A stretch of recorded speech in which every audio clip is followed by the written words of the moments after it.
네, 안녕하세요. 교고 디렉터 전성국 목사입니다. 오늘은 2022년 10월 2일에 있었던 주일 설교였죠. 후회 없는 삶을 살고 싶다면, 전도서 1장 1절에서 11절의 말씀을 가지고 오늘 가이드 영상을 시작해 보도록 하겠습니다. 시작하겠습니다. 자, 이 장면은 지난주 설교에 나왔던 그 About Time의 그 마지막 장면입니다. 시간을 되돌릴 수 있었던 이 부자간의 마지막 그 모습을 담고 있었고, 가장 언제로 가고 싶은가 했던 그 모습을 담고 있던 그 장면입니다. 설교를 듣고 또 이 영상을 준비하면서 이런 질문을 드리고 싶었어요. 이 아이스 브레이킹인데, 되돌리고 싶은 인생의 순간은 언제이신가요? 만약에 시간을 돌려서 그때 그 선택을 내가 바꿀 수 있다면, 바꿀 수 없지만 바꿀 수 있다면 언제가 그러셨는가 한번 나눠보시면 좋을 것 같습니다. 저 같은 경우에는 한 고3 언제라고 해야 되나요? 그 대학교 입시 시절로 돌아가서 제가 이제 재수를 하고 이렇게 했었는데, 원하는 그 대학에 그 과를 가고 싶어가지고, 그때는 그게 전부라고 생각을 했고, 반드시 거기 가야겠다고 생각을 해서 그랬던 것 같은데, 돌아와서 지금 생각해 봤더니 꼭 그럴 필요가 있었나, 그렇게까지 할 필요가 있었나 생각이 들더라고요. 물론 그 모든 그 시간들과 제 나름대로의 그 고난과 역경의 시간이 있었기 때문에 그 후에 있었던 다른 일들이 저에게 너무나 당연하게 다가왔고, 그것을 견디며 나갈 수 있었지만, 그냥 아무 생각 없이 지금에 생각했을 때 돌아보면 굳이 내가 그때 그거를 왜 그렇게 집착을 했는가 하는 좀 생각이 듭니다. 되돌리고 싶어요. 그냥 그때 그 점수 나온 대로 갔어도 괜찮지 않았을까 하는 생각을 하고 되고요. 또 그냥 이 생각을 하면서도 재미있게 들었던 생각은, 아내랑 이제 신혼여행 갔을 때요, 이제 아침에 조식을 먹고 바다가 쫙 펼쳐져 있는 그 곳에서 먹고, 바다가 너무 이쁘고 좋은 거예요. 그래서 아무 생각 없이 먹자마자 그냥 나가서 바닷가에서 막 너무 열심히 놀았습니다. 오전 내내 놀았던 거예요. 근데 그 동남아 쪽이 햇볕이 되게 세잖아요. 그러니까 선크림을 바르고 왔었어야 되는데, 그거 없이 반나절을 놀았더니 이제 점심 이후부터 여기 얼굴 목 다 빨갛게 달아오르면서 너무 아팠던 기억이 있거든요. 그래서 근데 그때로 돌아가면 내가 다시 선크림 꼭 바르고 놀아야지 생각을 했었습니다. 그런 재밌는 생각을 한번 해봤습니다. 우리 순장님들은 언제로 한번 되돌아가고 싶으신지 한번 얘기를 나눠보시면 좋을 것 같습니다.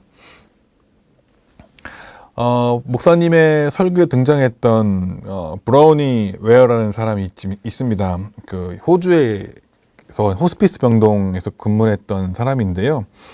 그러니까 간호사로서 수많은 사람들의 임종을 지켜보면서 죽을 때 가장 후회하는 5가지 해갖고 큰 카테고리로 5가지를 이렇게 내놨어요. 내가 원하는 삶을 살지 못한 것, 일을 너무 열심히 한 것, 가정을 돌보지 않고 너무 그 일에 몰두한 사람들 있잖아요. 일 중독처럼. 감정 표현을 솔직하지 못했던 것. 정말 때로는 내가 힘든 것도 얘기하고 했었어야 되는데 그냥 다 묵묵히 묻어두고 가는 사람들 있잖아요.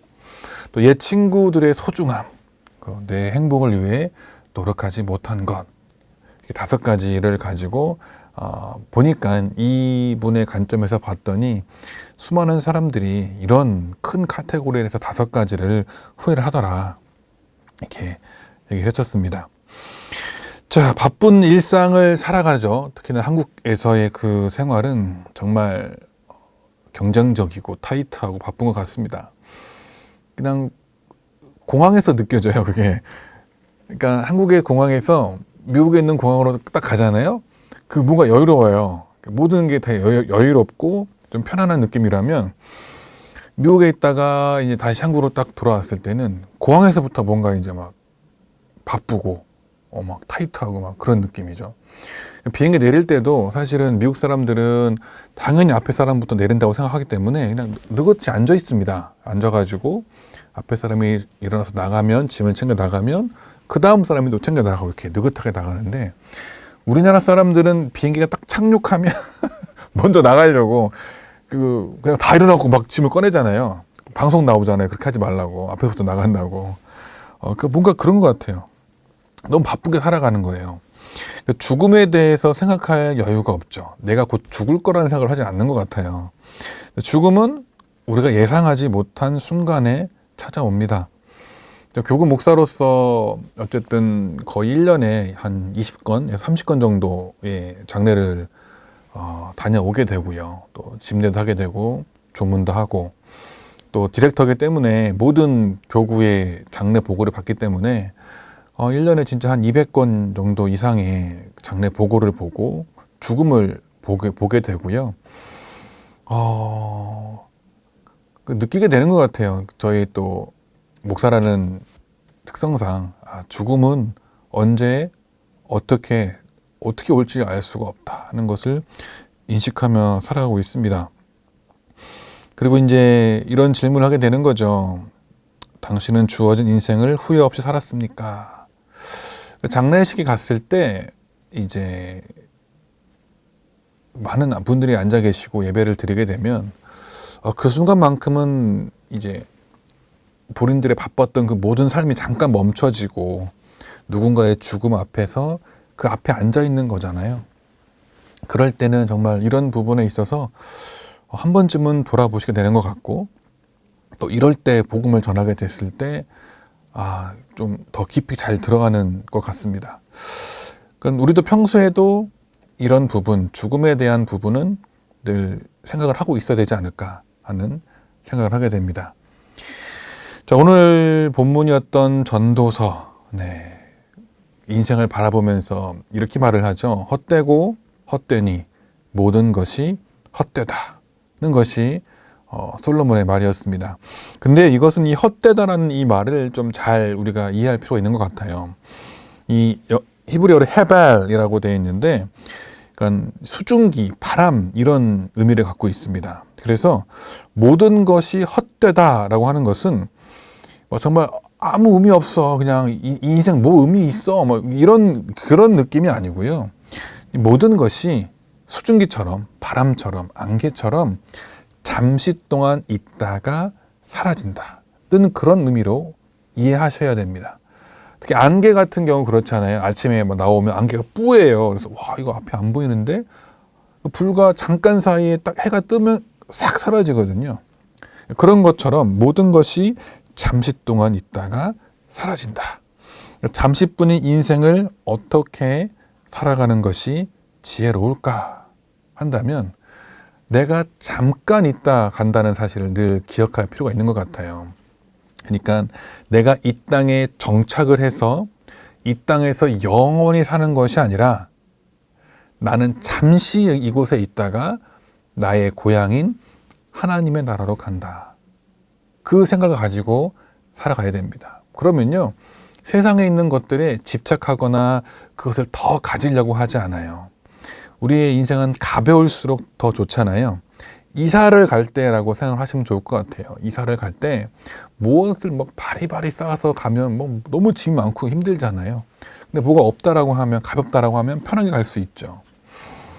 제가 미국으로 이제 이사를 갈 때 집에 있는 짐을 다 가져간다고 다 싸가지고 바리바리 싸서 컨테이너 하나를 해가지고 갔단 말이에요.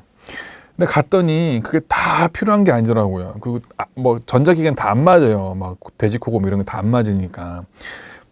변압기 쓴다 하더라도 얼마 지나지 않아서 다 이제 망가집니다. 그래서 하나 둘 버리기 시작을 하고, 너무 크니까 또 들고 올 필요가 없고 주고 오고 하고, 돌아올 때 갈 때는 그렇게 이것도 가져가야 돼, 이것도 가져가야 돼 했던 것들이 오히려 너무 불편하고 힘들었는데, 돌아올 때는 웬만한 건 다 내려놓고 좀 이민 가방 몇 개 딱 들고 이렇게 돌아왔거든요. 그때는 편하더라고요. 그런 것처럼 우리는 이 세상에 머무는 동안에 세상의 것들에 집착을 하고 더 가져야 되고 이런 것이 아니라 저 하늘나라로 곧 이사를 가야 될 사람이니까 그 나그네에 대한 인생이다. 난 나그네다라는 그 인식을 가지고 살아간다면 우리가 조금은 가볍게 살아갈 수 있지 않을까 생각이 듭니다. 자, 두 번째입니다. 자, 규범적인 잠언. 우리가 잠언을 읽어보면 이게 되게 규범적이잖아요. 이렇게 되고 이렇게 하고 이렇게 하면 안 되고 막 이런 것도 있단 말이에요. 의인은 형통하고 악인은 벌을 받아야 됩니다. 그런데 우리가 사는 현실 세계는 매우 복잡하고 모호해서요. 악인들이 형통할 때가 있어요. 있는 그대로의 세상을 어떤 실존주의적으로 관점에서 바라본 그 전도서를 주신 그럼 하나님 뜻은 무엇일까? 잠언은 이렇다고 얘기하는데 전도서를 보면 조금은 다른 것 같은 느낌이 들 때가 있단 말이죠. 근데 이것이 어떻게 서로 상호 보완이 되고 있는가라고 한다면요. 잠언은 그런 거예요. 이 세상에서 하나님 나라의 시민권을 갖고 있는 그 사람이 이렇게 살아가야 됩니다. 라고 하는 그 규범을 준다면, 하지만 전도서는 우리가 실제로 이 세상을 살아가다 보면 예기치 못한 다른 상황들을 마주할 수도 있습니다. 그러할 때에 우리는 그런 인식을 가지고 살아가야 됩니다. 물론 이렇게 살아가야 되지만 예기치 못한 일이 발생하게 되고 그게 되게 어렵게 느껴질 수 있는데, 그것은 우리가 살아가고 있는 이 세계가 우리가 마지막에 거할 그 나라가 아니기 때문이거든요. 우리가 거할 그 나라는 저 위에 있잖아요. 그래서 우리가 살아가고 있는 이 세계에는 이럴 수도 있다라는 것을 서로 보여주는 것 같아요. 그래서 우리는 전도서는 해 아래에서 행하는 모든 일을 보았다. 그러니까 해 아래, 그러니까 실존주의적인 것들을 담고 있거든요. 이 세상에서 우리가 실제로 경험하는 것들. 그러니까 우리의 인생은 되게 짧잖아요. 하나님의 큰 역사의 관점에서 봤을 때 우리는 정말 작은 점에 지나지 않을 수 있거든요. 근데 하나님의 큰 관점에서는 이게 악인이 형통하는 그 순간도 결국엔 하나님께서 사용하시는 그 순간인데, 내가 살아가고 있는 그 순간에 그 악인이 형통할 수도 있다는 거죠. 네. 그 관점을 가지고 우리가 봐야 될 거다라고 이해하시면 좋겠습니다. 자, 세 번째입니다. 자, 인간은 끊임없이 무언가를 갈망합니다. 막 갖고 싶잖아요. 이 세상에서 궁극적인 만족을 찾는 것은 불가능하다. C.S. 루이스는요, 이 세상에서 경험하는 것으로 채워지지 않는 욕구가 내 안에 있다면, 그러니까 내가 살면서 도무지 이 세상의 것들로 내 안에 채워줄 수 없는 어떤 욕구가 있다면 그것은 내가 이 세상이 아니라 다른 세상에 맞게 만들어졌기 때문이다 라고 말을 했습니다. 요즘 이 그림을 보면요, 요즘 그 시대적으로 계속해서 유행했던 그런 말들이에요. 2000년도에는 웰빙이라는 것이 이제 중요한 화두가 됐던 단어라면, 그 다음에는 힐링이 이제 나왔죠. 그 다음에 YOLO, 한 번뿐인 인생, 인생은 다 한 번뿐이다. You live your YOLO, 잘 기억이 안 나네요. YOLO가 약자인데, 잠깐만요. 제가 한번 확인해 보겠습니다. YOLO.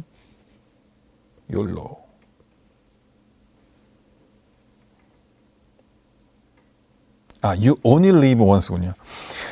너의 그 인생은 한 번뿐이다. You only live once.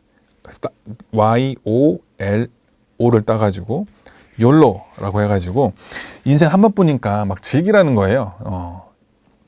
인생을 즐겨라. 한 번뿐인 인생 즐깁시오. 라고 하는 것이 YOLO였죠. 그 다음 등장했던 것이 소확행이었어요. 소소하지만 확실한 행복이란 것들이 등장을 했습니다. 근데 이 자체가 벌써 이것이 기쁨과 한계가 있다는 것을 보여주는 것 같아요.